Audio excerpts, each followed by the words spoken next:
Good morning students. Welcome to this live lecture of secretarial practice. सबसे पहली बात तो ये उम्मीद करता हूँ कि आप घर पर होंगे, सुरक्षित होंगे, अपना ख्याल रख रहे होंगे, नंबर 1। नंबर 2, इस संडे को जो वीकली एग्जाम या वीकली टेस्ट हम लोग कंडक्ट करते हैं उसमें एसपी का पेपर है, यानी कि एसपी की एग्जाम है। और ये एग्जाम जो है आपकी ऑब्जेक्टिव्स में होगी ऑन चैप्टर नंबर 1। सो इधर लिख करके बता देता हूं, आपको समझ में आ जाएगा। संडे यानी कि कल, टुमारो आपका एसपी का पेपर है या एसपी की टेस्ट है। इस एसपी की टेस्ट में चैप्टर नंबर 1 कौन सा है? सेक्रेटरी, जो हम खत्म कर चुके हैं। इसमें आपकी एग्जाम होगी और ये एग्जाम ऑब्जेक्टिव्स के ऊपर होगी। ऑब्जेक्टिव टाइप का ही पेपर सेट किया है, क्वेश्चन आंसर टाइप का सेट नहीं किया है, जिसमें आपको सिलेक्ट द करेक्ट ऑप्शन रहेगा, यानी कि फिल इन द ब्लैंक्स आएंगे और फिल इन द ब्लैंक्स के साथ में आपको जवाब के कुछ ऑप्शंस दिए जाएंगे। उसमें से आपको सही ऑप्शन सिलेक्ट करके लिखना है और साथ में ट्रू और फॉल्स ऐसे करके जो है ऑब्जेक्टिव्स का पेपर रखा गया है। आंसर इन 1 सेंटेंस लिया गया है। आंसर इन 1 सेंटेंस, एक सेंटेंस में छोटा आंसर लिखना है 1 मार्क्स के हिसाब से। तो that is your Sunday SP exam. Objective types का रहेगा, एक मार्क वाले ही प्रश्न है, चाहे वो फिल इन द ब्लैंक्स हो यानी कि सिलेक्ट द करेक्ट ऑप्शन, चाहे वो ट्रू और फॉल्स हो, चाहे वो आंसर इन 1 सेंटेंस हो, एक मार्क वाले लिए गए हैं। ठीक है, सो इसको हटाता हूं और मैं आपको याद कराता हूं कि लास्ट लेक्चर में हम लोग डिस्कस कर रहे थे features of joint stock company. देख, चैप्टर नंबर 2 चल रहा है। अब ये चैप्टर नंबर 2 जो है that is about joint stock company, जिसमें हमने सबसे पहले इंट्रोडक्शन डिस्कस किया। इंट्रोडक्शन डिस्कस करने के बाद में evolution of forms of business organisation का मैंने आपको थोड़ा सा आइडिया दिया। अच्छा, evolution of forms of business organisation वैसे तो ओमिट है, लेकिन फिर भी थोड़ा सा आइडिया देने के बाद हमने जॉइंट स्टॉक कंपनी का मीनिंग डिस्कस किया था। और लास्ट लेक्चर में we had started with features of joint stock company. इस features of joint stock company में हम तकरीबन 8 फीचर्स से डिस्कस कर चुके हैं। ये फीचर्स आपको कहां मिलेंगे ये मैं आपको बता देता हूं। ये फीचर्स आपको मिलेंगे पेज नंबर 20 और पेज नंबर 21 पे। Page 20 and 21 features. Quick review देता हूं इन 8 के बारे में और फिर बाकी के जो बचे हुए हैं उनके ऊपर डिस्कशन करेंगे। यानी कि 9, 10 और 11 3 फीचर्स और बचे हैं। And then we'll shift on to the next topic. Sorry, 12 है तो उन 4 के ऊपर बाद में डिस्कशन करते हैं। पहले फीचर में voluntary association. Voluntary association, joint stock company voluntary association है। वॉलेंटरी एसोसिएशन एक ऐसी एसोसिएशन होती है जिसमें आप अपनी मर्जी से मेंबर बन सकते हैं और जब आपकी इच्छा हो अपनी मर्जी से आप मेंबरशिप को छोड़ सकते हैं। किसी किस्म की जोर जबरदस्ती, दबाव या प्रेशर नहीं होता। जॉइंट स्टॉक कंपनी में अगर मुझे मेंबर बनना है तो मैं कंपनी के शेयर खरीद करके मेंबर बन जाऊंगा, और अगर मुझे मेंबरशिप छोड़नी है तो मैं अपने शेयर्स बेच करके किसी और को ट्रांसफर करके मेंबरशिप छोड़ सकता हूं।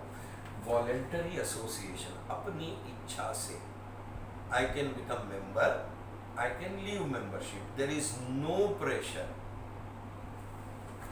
Number 2 is incorporated association. Incorporated का मतलब मैंने आपसे कहा रजिस्टर्ड, कि भाई ज्वाइंट स्टॉक कंपनी जब शुरू की जाती है तो उसका रजिस्ट्रेशन करवाया जाता है, क्योंकि ज्वाइंट स्टॉक कंपनी में रजिस्ट्रेशन करवाना कंपलसरी है।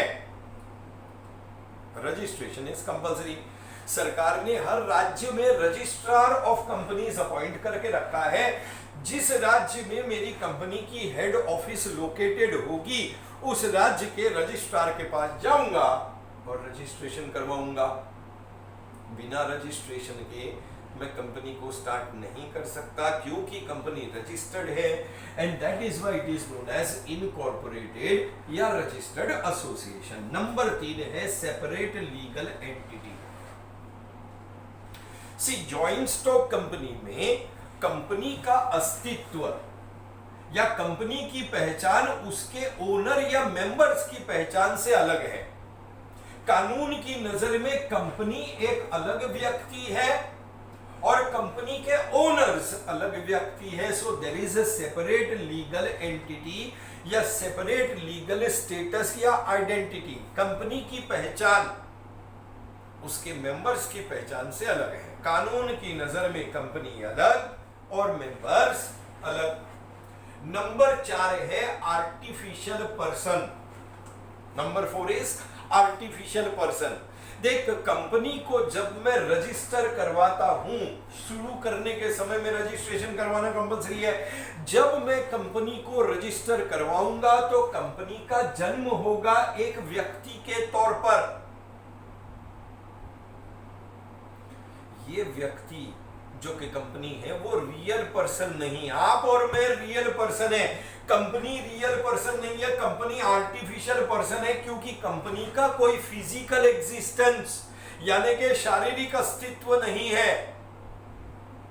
आपके और मेरी तरह कंपनी के पास हाथ पैर नहीं होते हैं, ठीक है। कंपनी एक आर्टिफिशियल पर्सन है। जो कुछ भी एक रियल पर्सन कर सकता है सब कुछ कंपनी कर सकती है। कंपनी जमीन खरीद सकती है, कंपनी बिजनेस कंडक्ट कर सकती है, कंपनी लोगों को अपने पास काम पर रख सकती है, कंपनी कॉन्ट्रैक्ट वगैरह भी साइन कर सकती है। और कॉन्ट्रैक्ट वगैरह साइन करने के हिसाब से मैंने आपको बताया था कि हर कंपनी के पास एक कॉमन सील होता है, ये एक स्टैंप है। जिस किसी भी डॉक्यूमेंट पर कंपनी के सिग्नेचर की जरूरत होगी वहां पर ये कॉमन सील लगा दिया जाएगा। सो दैट इज कॉमन सील। इसके अलावा परपेचुअल सक्सेशन का फीचर भी करवाया था।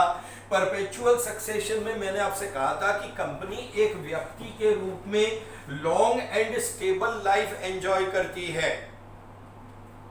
लॉन्ग एंड स्टेबल लाइफ क्यों एंजॉय करती है? Company long and stable life इसलिए एंजॉय करती है क्योंकि कंपनी के किसी भी मेंबर को अगर कुछ भी हो जाए, डेथ हो जाए, इंसॉल्वेंट हो जाए या लूनेटिक यानी कि पागल हो जाए, कंपनी के कामकाज पर कोई असर नहीं पड़ता है, क्योंकि कंपनी का अलग अस्तित्व है। मेंबर को कुछ भी हो गया तो उससे कंपनी के ऊपर कोई फर्क नहीं पड़ता। सो परपेचुअल सक्सेशन में एक मेंबर जाएगा, बदले में दूसरा मेंबर आएगा, कंपनी का काम चलता ही रहेगा। सो कंपनी एंजॉय करती है long and stable life. So voluntary association, incorporated association यानी कि रजिस्टर्ड है, सेपरेट लीगल स्टेटस है, आर्टिफिशियल पर्सन, परपेचुअल सक्सेशन और कॉमन सील जो कि कंपनी का सिग्नेचर है। लिमिटेड लाइबिलिटी, मैंने आपसे क्या कहा था? जॉइंट स्टॉक कंपनी में सेपरेट लीगल एंटिटी होने की वजह से मेंबर या शेयर होल्डर की लाइबिलिटी लिमिटेड है। लाइबिलिटी किसे कहते हैं? लाइबिलिटी का मतलब होता है कर्जे का अमाउंट, और ये कर्जा यानी कि लाइबिलिटी लिमिटेड है, यानी कि मैं जितनी कीमत के शेयर कंपनी में खरीदूंगा मेरी लाइबिलिटी उतनी ही लिमिटेड होगी। कंपनी को चाहे करोड़ों का नुकसान हो, मेरा कितना पैसा डूबेगा? सर मैंने 1000 रुपए के शेयर खरीदे, मेरा 1000 रुपया डूबेगा। कंपनी अपना कर्जा चुकाने के लिए मेंबर को मजबूर नहीं कर सकती। क्यों?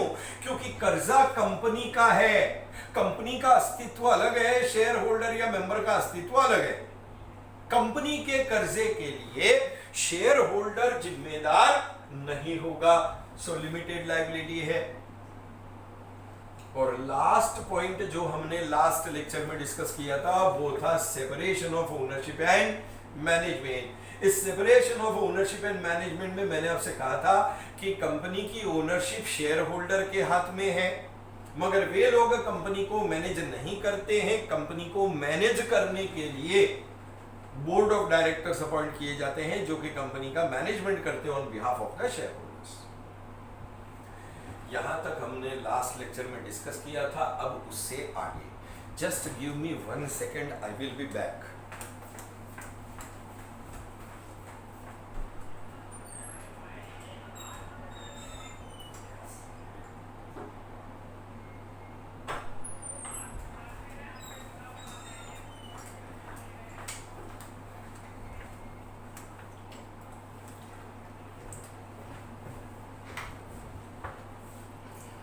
सॉरी, जरा जोरों से प्यास लग गई थी इसलिए।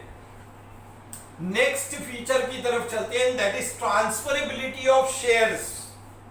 सी, जॉइंट स्टॉक कंपनी में शेयर होल्डर या मेंबर जो शेयर खरीदता है वो शेयर्स आसानी से ट्रांसफर किए जा सकते हैं। यानी मैंने अगर किसी कंपनी में मान लो शेयर खरीदे हैं इन्वेस्टमेंट पर्पस से, उसे मैं होल्ड करूंगा। कुछ वर्षों के बाद अगर मुझे पैसों की आवश्यकता है तो मैं ये शेयर किसी और को बेच करके ट्रांसफर कर सकता हूं और उसके पास से पैसे ले सकता हूं। सो शेयर्स ऑफ पब्लिक कंपनी, यदि पब्लिक कंपनी है तो उसके शेयर्स फ्रीली ट्रांसफरेबल है। फ्रीली ट्रांसफरेबल का मतलब ऐसा नहीं है कि फुकट में ट्रांसफर हो जाएंगे। फ्रीली ट्रांसफरेबल का मतलब है आसानी से ट्रांसफर किए जा सकते हैं। और यदि प्राइवेट कंपनी है तो प्राइवेट कंपनी में भी शेयर्स ट्रांसफर हो सकते हैं, लेकिन उसमें कुछ प्रतिबंध होते हैं, फ्रीली ट्रांसफरेबल नहीं होते हैं। So they are transferable with restrictions. इसमें कुछ रेस्ट्रिक्शंस हैं, प्रतिबंध हैं जिनका आपको पालन करना पड़ेगा, तो आप प्राइवेट कंपनी के शेयर्स भी ट्रांसफर कर सकते हो। ट्रांसफरेबिलिटी में बेसिकली ट्रांसफर जो है ना, इसका मतलब होता है चेंज ऑफ ओनरशिप। मेरे शेयर्स थे, मेरे नाम के थे, मैंने ये शेयर्स आपको बेचे, ये शेयर्स आपके नाम पर चले गए, मुझे पैसा मिल गया, आपने उन शेयर्स के पैसे मुझे दे दिए। सबसे बड़ा एडवांटेज ये है कि शेयर्स ट्रांसफरेबल होने की वजह से मैं जब चाहूं अपने इन्वेस्टमेंट को कैश में कन्वर्ट कर सकता हूं। कि भाई मान लो मैंने 2 लाख रुपए के शेयर्स कंपनी में खरीदे हैं, मुझे पैसों की आवश्यकता है, तो मैंने ये शेयर्स किसी और को बेचे और मुझे 2 लाख रुपया मिल गया। इसको हम कहते हैं इजी लिक्विडिटी। इजी लिक्विडिटी का मतलब है कि मैं आसानी से जब चाहूं अपने इन्वेस्टमेंट को कैश में कन्वर्ट कर सकता हूं। मुंबई की भाषा में कहते हैं रोकड़ा करना, बराबर है। I can convert into cash. 2 lakh के शेयर्स हैं, बेच के ट्रांसफर किया, जिसको भी शेयर्स बेचूंगा वो मुझे 2 लाख दे देगा, मेरे को लिक्विडिटी या कैश का फायदा हो जाएगा। यानी कि जरूरत पड़ने पर मैं जब चाहूं इनको कैश में कन्वर्ट कर सकता हूं। That is transferability of shares. क्या है, इंडियन कंपनीज एक्ट में लिखा हुआ है कि शेयर्स मूवेबल प्रॉपर्टी है। मूवेबल प्रॉपर्टी वो होती है जिसकी ओनरशिप में किसी एक व्यक्ति से किसी दूसरे व्यक्ति के नाम पे कर सकता हूं। सो that is transferability of share. Next feature number 10 देखो आपको मिलेगा, and that is number of members.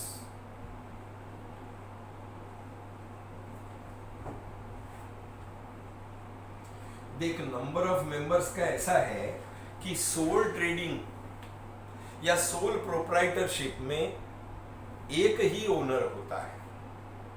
Minimum भी 1 है और मैक्सिमम भी 1 है। पार्टनरशिप में कम से कम 2 लोग होते हैं जो पार्टनरशिप बिजनेस को स्टार्ट करते हैं। जॉइंट इंटू फैमिली बिजनेस में परिवार के ही लोग होते हैं, कोई मिनिमम नहीं कोई मैक्सिमम नहीं। कोऑपरेटिव सोसाइटी अगर स्टार्ट करनी है तो कम से कम 10 लोगों की आवश्यकता पड़ती है और मैक्सिमम का कोई लिमिट नहीं है। सिमिलरली अगर जॉइंट स्टॉक कंपनी स्टार्ट करके चलाना है तो इसमें कितने मेंबर्स की आवश्यकता है। देख, जॉइंट स्टॉक कंपनी हम बेसिकली 2 प्रकार की देखते हैं कि अगर मान लो मैं कोई प्राइवेट कंपनी स्टार्ट कर रहा हूं, I am starting A private company, तो प्राइवेट कंपनी एक ऐसी कंपनी होती है जिसमें सिर्फ घर परिवार के लोग होते हैं कि भाई मैंने अगर प्राइवेट कंपनी स्टार्ट की तो उसमें कौन होगा, मैं, मेरे फैमिली मेंबर्स, मेरे रिलेटिव्स और मेरे फ्रेंड्स, बस। जिसको मैं चाहूंगा वही मेरी कंपनी में मेंबर बन सकता है और मैं सिर्फ अपने जान पहचान के लोगों को ही मेंबर लेता हूं। तो यदि मैं प्राइवेट कंपनी स्टार्ट कर रहा हूं तो प्राइवेट कंपनी को स्टार्ट करने के लिए मिनिमम 2 मेंबर्स, कम से कम 2 मेंबर्स की जरूरत पड़ती है प्राइवेट कंपनी को स्टार्ट करने के लिए। 2 से कम लोग जो है प्राइवेट कंपनी स्टार्ट नहीं कर सकते हैं। You need minimum 2 members. और मैक्सिमम कितना है सर? मैक्सिमम के लिए इसमें पहले 50 की संख्या थी कि प्राइवेट कंपनी में पहले मैक्सिमम 50 लोग थे, अब उसकी संख्या को बढ़ा करके 200 कर दिया गया है, 200 मेंबर्स। अगर आपको ध्यान में होगा पिछले लेक्चर में मैंने इसकी मैक्सिमम की संख्या 50 बताई थी, क्योंकि पुराने कानून के मुताबिक मैक्सिमम प्राइवेट कंपनी में पहले 50 था। अब 2013 के कानून में जो चेंजेस किए गए हैं उसके मुताबिक अब अगर आप प्राइवेट कंपनी स्टार्ट करते हो तो मिनिमम 2 मेंबर्स है और मैक्सिमम की लिमिट रखी गई है 200 मेंबर्स की। 200 से ज्यादा मेंबर्स नहीं हो सकते। नंबर 11, अगर प्राइवेट कंपनी की बजाय पब्लिक कंपनी स्टार्ट करना चाहता हूं, सपोज मैं एक पब्लिक कंपनी स्टार्ट करता हूं। देख, पब्लिक कंपनी एक ऐसी कंपनी होती है जिसमें कोई भी शेयर खरीद के मेंबर बन सकता है। पब्लिक कंपनी वॉलंटरी एसोसिएशन के रूप में होती है जिसमें कोई भी शेयर खरीद करके अपनी मर्जी से मेंबर बन सकता है। प्राइवेट में नहीं है। देख, अगर मैं प्राइवेट कंपनी स्टार्ट करता हूं तो अगर मैंने आपको मेंबर बनाया तो ही आप मेंबर बन सकते हो, नहीं तो अगर मैं ना चाहूं तो उसमें सिर्फ मेरे घर परिवार के लोग ही होंगे। पब्लिक कंपनी में यानी कि रिलायंस इंडस्ट्रीज है, टाटा ग्रुप ऑफ कंपनीज है, या फिर आप कोई भी दूसरी ऐसी पब्लिक कंपनी देखो तो कोई भी उसमें मेंबर बन सकता है। पब्लिक कंपनी को स्टार्ट करने के लिए कितने लोग चाहिए सर? पब्लिक कंपनी में minimum 7 members, minimum you need 7 members. अगर पब्लिक कंपनी स्टार्ट करनी है तो कम से कम 7 लोग होने चाहिए। और मैक्सिमम कितना है सर? मैक्सिमम में कोई लिमिट नहीं है, देयर इज नो लिमिट। कितने भी मेंबर्स हो सकते हैं। आज मैं आपको एग्जांपल दूं, रिलायंस इंडस्ट्रीज लिमिटेड में 25 लाख से ज्यादा शेयर होल्डर्स हैं, more than 25 lakh shareholders. So अगर प्राइवेट कंपनी स्टार्ट करनी है minimum 2, maximum 200, public company start करनी है मिनिमम 7 और मैक्सिमम की कोई लिमिट नहीं। That is point number 10। अब पॉइंट नंबर 11,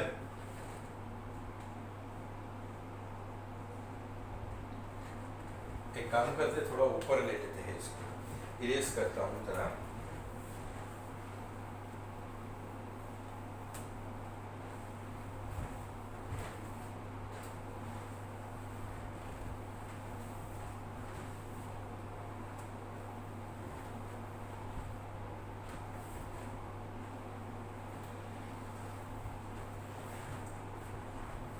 9 क्या था, ट्रांसफरेबिलिटी ऑफ शेयर्स। उसके बाद में 10 कौन सा करवाया सर, 10 करवाया नंबर ऑफ मेंबर्स।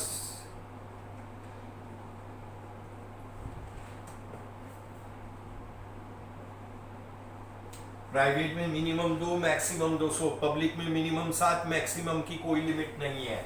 और अब आते हैं पॉइंट नंबर 11 में, एंड दैट इज कैपिटल।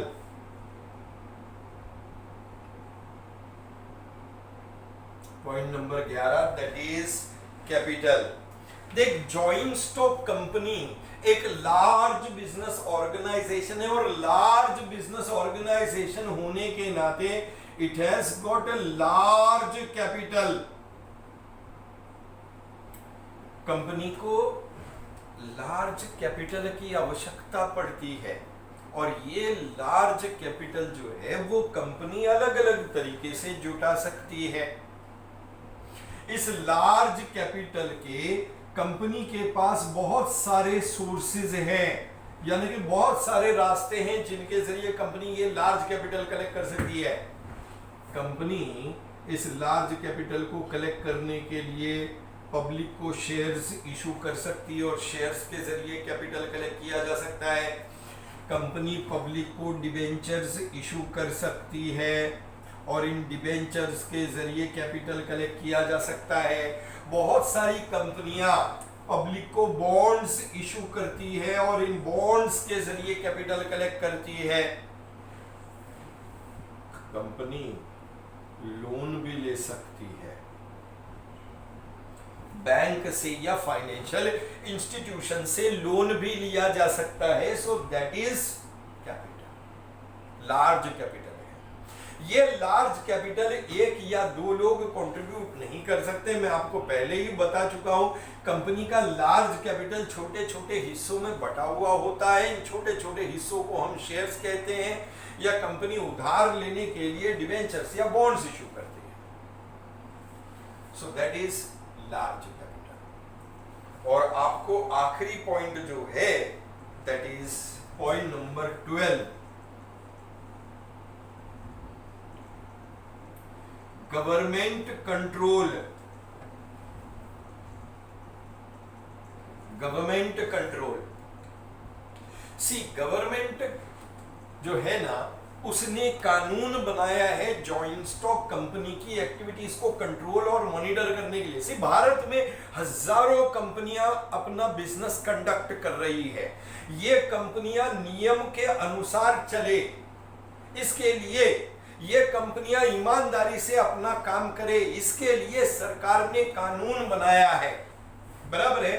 तो गवर्नमेंट कंपनी को कैसे कंट्रोल करती है सर? गवर्नमेंट ने बनाया है इंडियन कंपनीज एक्ट। हर कंपनी को इस कानून के मुताबिक अपने कामकाज को चलाना होगा। अब ये इंडियन कंपनीज एक्ट क्या कहता है कि रजिस्ट्रेशन इज कंपल्सरी, यानी कि अगर आप कोई कंपनी शुरू करना चाहते हैं तो इसके लिए आपको सरकार से इजाजत लेनी होगी, और इजाजत लेने के लिए आपको रजिस्ट्रार के पास जाके रजिस्ट्रेशन करवाना पड़ेगा। साथ साथ में you will have to follow regulations. जो भी नियम कायदे कानून है आपको पालन करने होंगे, क्योंकि अगर कोई भी कंपनी कानून का उल्लंघन करती है, कोई गलत काम करती है, तो कंपनी का रजिस्ट्रेशन कैंसिल कर दिया जाएगा। कंपनी के ऊपर कानूनी कार्रवाई की जाएगी एक व्यक्ति के रूप में, और हो सकता है उस कंपनी को बंद भी कर दिया जाएगा।